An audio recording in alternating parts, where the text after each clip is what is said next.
想娶我可以，但是我不生孩子不做饭。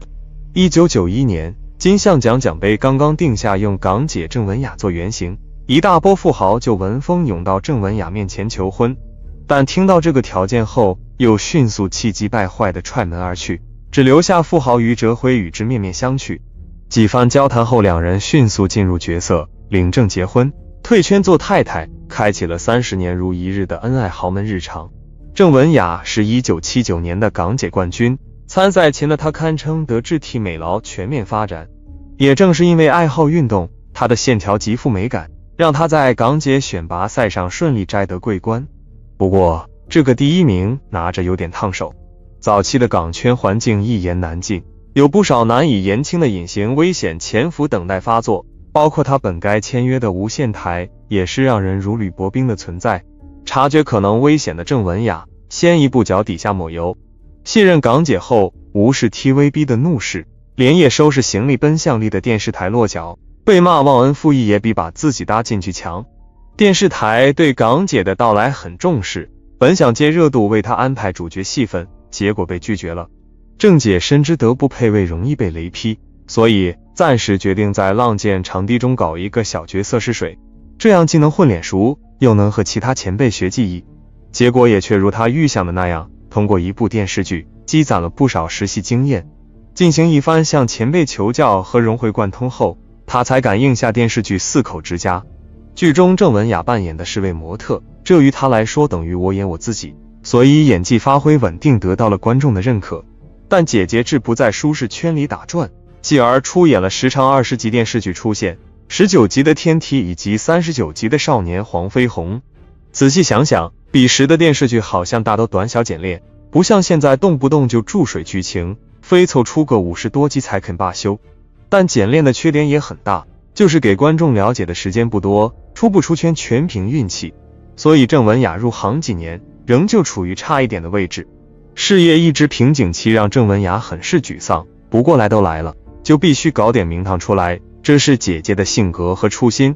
几番思量下，决定转战影坛，没想到这一转型，还真应了那句树挪死，人挪活的老话。第一次和谭咏麟、曾志伟以及黄百鸣合作的恐怖电影《小生怕怕》，就带着他一脚油门轰到了成功的门口。那时的他完全沉浸于爆火的欢愉中，全然不知危险已然临近。小生怕怕出圈后，郑妹子的片约接二连三，每一部都是一个清晰的脚印。直到1985年与郑则仕、周润发合拍《何必有我》，她彻底突破名气巅峰，成了香港家喻户晓的女明星。最让人难忘的片段就是她扮演的 Coco 在浴室冲凉，薄帘后的纤细手臂举着花洒冲洗泡沫，头微微后仰与单薄柔软的腰肢形成一条接近完美比例的黄金曲线，水声伴随着少女窈窕的身姿影影绰绰，朦胧美直冲观众们的感官天灵盖。所以在1991年金像奖着手设计奖杯时，直接确定了要将这一幕定格为设计底板，并且邀请本尊参与设计和艺术指导。曾醉心于雕塑艺术的他，对提供专业指导这种事算小菜一碟。可惜的是，他虽为奖杯原型，却与奖杯此生无缘。因为彼时的郑姐对娱圈心灰意冷，准备退圈了。起因是如厕私密照被恶意的贴满大街小巷。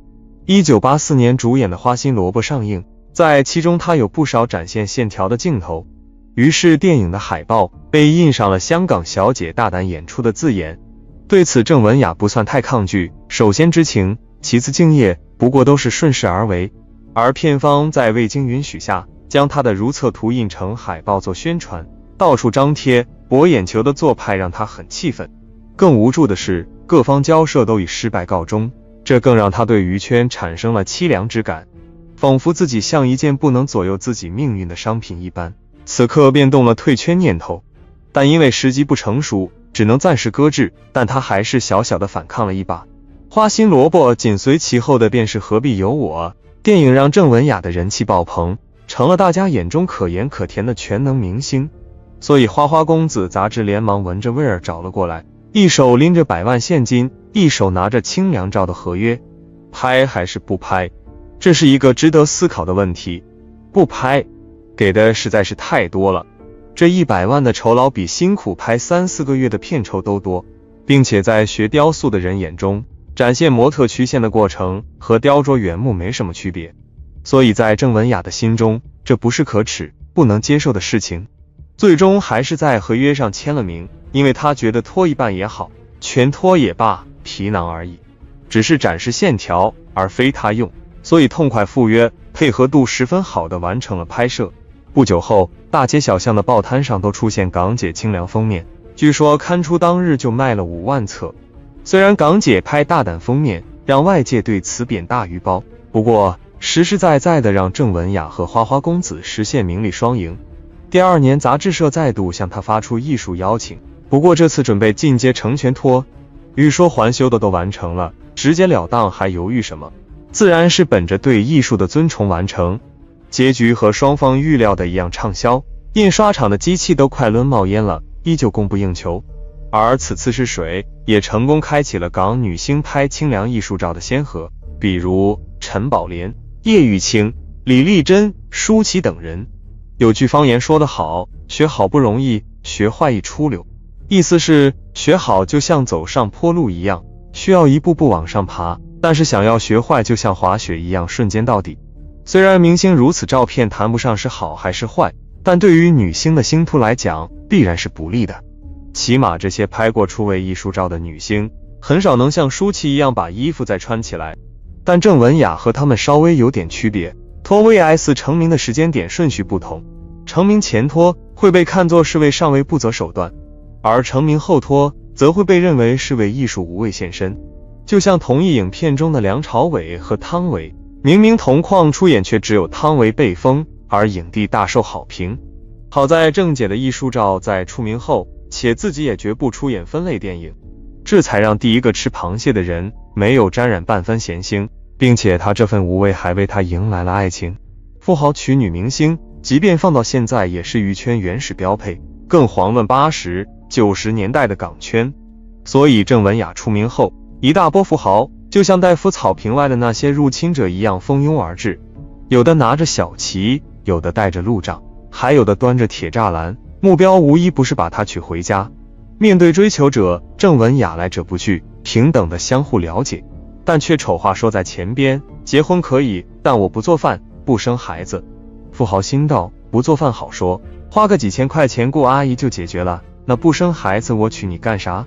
于是富豪们欢天喜地的前来表白，片刻后又骂骂咧咧的踹门离去。只剩下一个于哲辉低头不语，似乎在思索着什么。就在郑文雅以为这个也要凉时，他突然抬头，郑重且坚定地答应了那2个条件。这下轮到他吃惊了。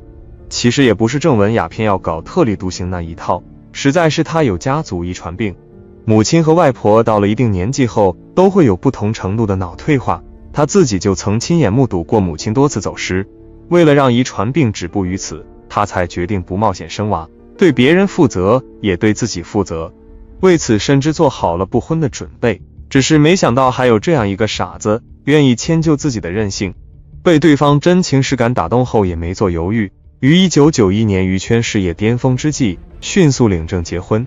并在婚后宣布退圈帮丈夫打理家族事业。誓言二字有口无心，所以最容易被推翻。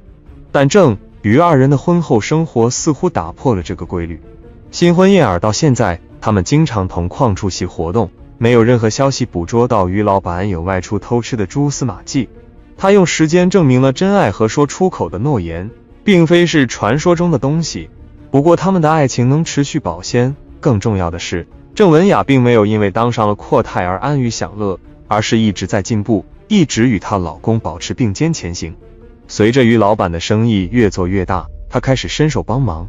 从一知半解逐渐成长为左膀右臂，为他们的关系稳定再上一层保险。不过除了帮老公打理家业，她还有自己的喜好与事业，比如高尔夫。不知道为什么富人会喜欢这项运动，但嫁入豪门后的郑姐确实迷上了挥杆进洞的准头。为了自学方便，也为了鼓励华人女子也参与此项运动，她在1993年成立了女子高尔夫总球会苦练球技，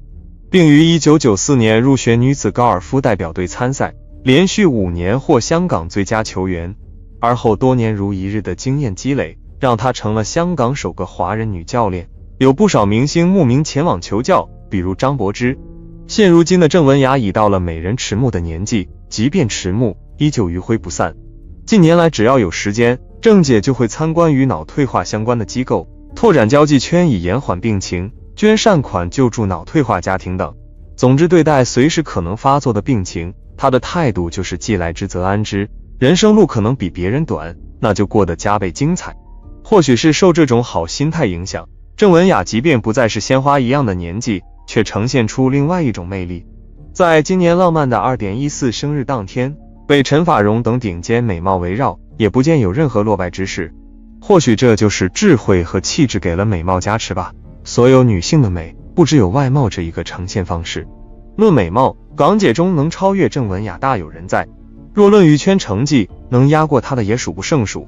但若论对生活状态和心态的认知把控，郑文雅绝对是港圈女星中特立独行的存在。她既聪慧又洒脱，既柔弱又刚强，是位令人羡慕且敬佩的女性。因为从她的经历可以总结，无论遇上什么问题，只要沉下心来解决，就一定比逃避管用；只要用心去做，就一定会有收获。只有对生活有下风，即便如今的天王天后，依旧奉她为尊。她是港圈唯一真正做到当主角力敌千军，但绿叶精彩陪衬。她凭借那敦实的身躯，游刃于喜剧和悲剧之间，纵横在警匪和黑帮边界，曾在恐怖片中立下赫赫的功勋，亦于3级片里书写不朽的 CLUT 篇章，被王中、李修贤挖掘，受王晶、麦当雄重用，和周润发、吕良伟、刘德华、梁家辉、洪金宝、成龙、李连杰、叶童等巨星多次精彩对戏。他就是一主一配，亦正亦邪，台前幕后成绩斐然，却常被忽略的影帝，人称肥猫郑则仕。郑则仕是潮州人，1951年5月22日出生于广东汕头，幼年随父母移居香港。家境贫寒的他，中学还未毕业就到珠宝店当学徒。1973年，为了实现儿时的演员梦想，22岁的郑则仕不顾家人的反对，放弃珠宝店的工作，考取长工电影公司的培训班而入行。在长工电影公司，郑则仕结识了张彻、狄龙、姜大卫、王中、李修贤等人，尤其王中和李修贤两位贵人，日后改写了他的一生。1976年，郑则仕正式加入无线，参演的首部剧集便是周润发的《狂潮》，而他的电影处女作《辉玲》亦是同发哥合作无线时代，郑则仕和发哥、吕良伟互为好友。后来，在周润发和于安安的世纪婚礼上，郑则仕与吕良伟、刘德华组成了伴郎团，无线一哥周润发和亚视一姐于安安世纪婚礼。伴郎团有郑则仕、吕良伟和刘德华等无线小生，伴娘团则有魏秋桦、蔡琼辉等亚视花旦。1980年，在邵氏不受青睐的王中主演了张国民的《点指兵兵》后，斗志大受鼓舞，于是他自编、自导、自演警匪片《金手指》，并邀来李修贤、郑则仕、吕良伟参演。《金手指》上映后，票房口碑大获成功。王中和李修贤因此被誉为写实警匪片的祖师。在两位警匪片掌门人的提携重用之下，郑则仕全面转战影坛，开启了自己的电影传奇。在吴宇森、林岭东、麦当雄等暴力美学大师尚未发力之前，郑则仕与王中、李修贤、吕良伟共同组成了警匪犯罪题材的最强阵容。开拓警匪片疆土的同时，郑则仕还跟随王中加入了于允抗和刘镇伟的世纪影业，并主演了《山狗凶榜》两部超经典 cult 片。之后短短几年时间，郑则仕不知不觉已经参演30多部电影，演而优则导。彼时的他已不满足于演员身份，开始效仿王中，尝试幕后工作。郑则仕和艾迪、王青主演的《山狗》乃是港影史上最震撼的虐杀片之一。1984年，郑则仕自编、自导、自演失婚老豆，并凭借细腻温情的表演提名金像影帝，手指导筒便成绩卓越，令他备受鼓舞。1985年，郑则仕继续创作，自编、自导、自演悲剧片《何必有我》，饰演弱智青年肥猫。从此，这个名号便贯穿了他的一生。《何必有我》与83年孙越的《搭错车》，89年周润发的《阿郎的故事》，并称新艺城喜剧王国的悲剧3部曲，格外引人注目。另外，该片还与德宝公司出品的《颠老正传》、《听不到的说话》共同组成关爱残障人士的写实3部曲，社会意义颇为重大。何必有我3位主演：郑则仕、周润发、郑文雅。何必有我是郑则仕从影以来的第40部电影，他凭借该片扬名香港影坛，并强势摘得86年金像奖的最佳男主角和评审团大奖。值得一提的是，金像奖近40年的历史上，郑则仕是唯一一位获得评审团大奖殊荣的演员。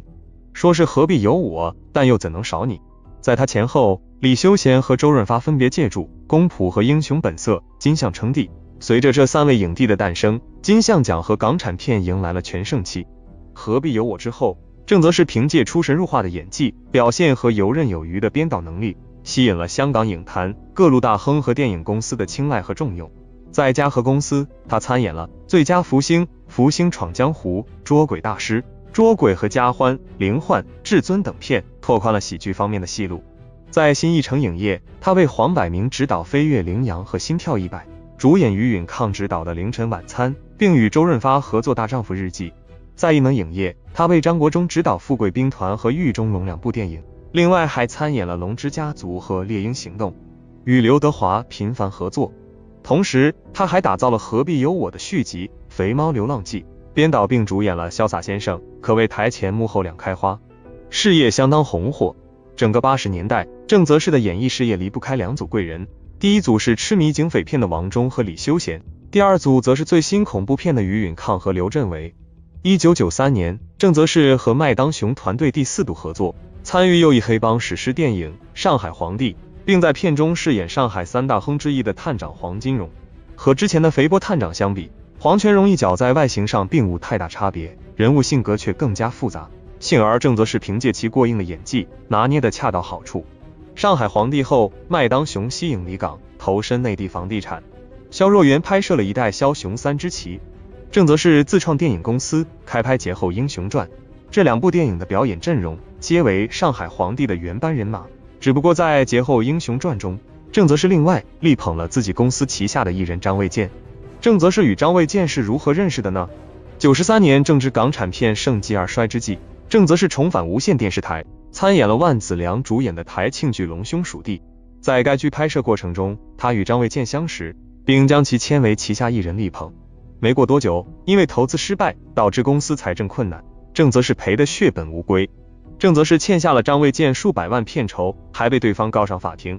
在此危难关头，好友肖若元出面协调，并借给郑则仕100万港币，以资其渡过难关。当时郑则仕陷入人生最低谷，身边朋友一哄而散，幸好刘德华伸出援手，除了借钱，还将他推荐给各大剧组，解决了他眼前的生存问题。其实当时的刘德华也面临着天幕倒闭的危机，在自顾不暇的状况下，还能有心帮朋友一把，这种难兄难弟间的深情厚谊着实令人感动。为偿债务，郑则仕疯狂接戏，和成龙合作重案组，与李连杰合作中南海保镖，参演洪金宝的阿金和赵文卓的黄飞鸿系列。一个200斤的胖子，并不像洪金宝那般灵活，经常活跃在动作片的片场，与一众打星对戏。若不是经济压迫，肥猫断然不会如此轻生。需重点提及的是，重案组是成龙喜剧动作生涯中罕见的写实警匪片。龙叔的严肃表演令他成为连庄金马影帝的第1人。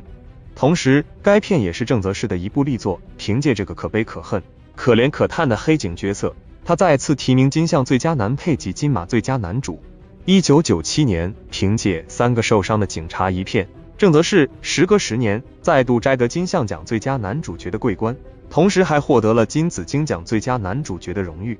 凭借《3个受伤的警察》，郑则仕第2次获得金像奖最佳男主角影帝加身的同时，郑则仕的8000万债务大抵已经还清，并且还和张卫健冰释前嫌。后来，张卫健曾在各个场合都公开感激这位前辈长者对他的栽培和鼓励。多年后在一起那段辛酸时光，郑则仕坦言，人生起伏在我来说波幅挺大的，但回头去看是重要的，因为我经历了人生，会帮助我演戏，去理解角色的心态。自93年回归无线后，郑则仕一直不受高层重视，遂于97年转投亚视。不同于无线的薄情寡义，亚视为他量身定制了《肥猫正传》和《肥猫寻亲记》等剧集。也正是这2部剧集的传播，真正打开了郑则仕在内地的知名度，令他红遍大江南北。内地观众不一定熟悉郑则仕这位影帝，但却一定知道肥猫这个角色。当然，也正是由于肥猫的形象太过深入人心，才导致郑则仕的综合实力一直以来受到路人的低估和扁平化看待，于是便有了今日这篇《肥猫正传》的必要性。进入新千年后，郑则仕以接演电视剧为主。2007年重返无线，接拍了《金石良缘、老友、狗狗、晴月霜、白线、造、王者等剧。2012年，由于合约问题，郑则仕与无线高层曾丽珍、乐易玲发生冲突，最终选择离开无线，并愤言终身不入无线。其后转往内地发展。2015年，郑则仕以自由身份回无线拍剧，其后更签订不投合约，这意味着他与苟东家分久必合的恩怨情仇总算画上一个差强人意的句号。另外，郑则仕在影坛退居二线，专职配角绿叶，参演了导火线叶问系列、扫毒2、追龙追虎、擒龙等警匪动作片。在场面华而不实、剧情不知所谓的大环境下，郑则仕用他的过硬演技和敬业态度，告诉了观众一句话：我还活着。香港电影怎么会死呢？从70年代的电视黄金期到80年代初期的新浪潮，从80年代中后期的黄金年代到90年代中期的市场萧条，直至新千年的合拍片潮流，纵横影坛半世纪的郑则仕亲历了香港电影的兴起、辉煌、没落和转型，真正是大时代的见证人。这是郑则仕的光荣，也是香港电影的光荣。跑过龙套，当过影帝，享过富贵，受过贫穷，经历过大起大落的郑则仕早已跃进式微。纵观郑则仕的前半生，从贫寒打工小弟到影帝好老板，又从高峰跌落低谷，在低谷时仍然愿意承担责任而不是一走了之，凭借多年努力又从头再来，在自己稍有能力时尽己所能回馈社会，这样的人品真的很励志和难得。如今已经年过70旬，在糖尿病的摧残下，他也日渐衰弱，幸运的是家人的不离不弃和小14岁娇妻的日夜照顾。再次衷心祝愿他身体健康，晚年幸福。本期节目到这里就结束了，如果你喜欢我的影片，欢迎订阅我的频道，我是权力者游戏，我们下期节目再见。